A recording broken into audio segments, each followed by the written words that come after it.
غزلان يصطف السكان انتظارا لدورهم للتزود بالماء قبل انقطاعه، مادة حيوية صارت حديث الجميع بسبب الانقطاعات المتكررة حسب السكان.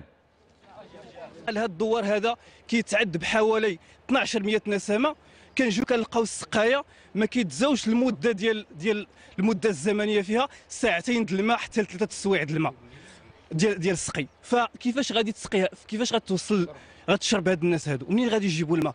فكيف يعقل اننا كنجيبوا الماء الان من تاوليت ب 27 كيلومتر؟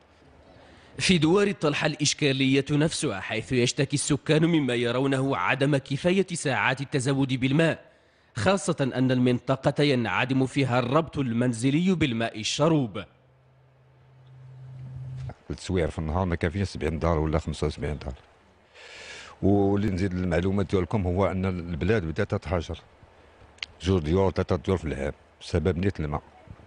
ما تهضروش على الماء ديال الماء لصالح الشرب في الدرجه الاولى، والدرجه الثانيه هو السقي ما كاينش بتاتا. الماء دابا ما كافيش باش ما كافيش.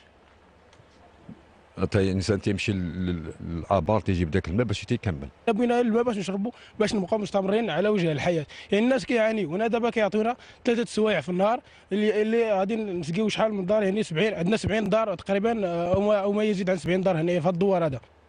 اتصلنا وراسلنا منذ 15 يوما إدارة المكتب الوطني للماء الصالح للشرب بورزازات وزاغورة دون التوصل برد كتابي أو شفهي حول مشكل انقطاعات الماء، في وقت تتزايد فيه احتجاجات سكان عدة دواوير من وقت لآخر.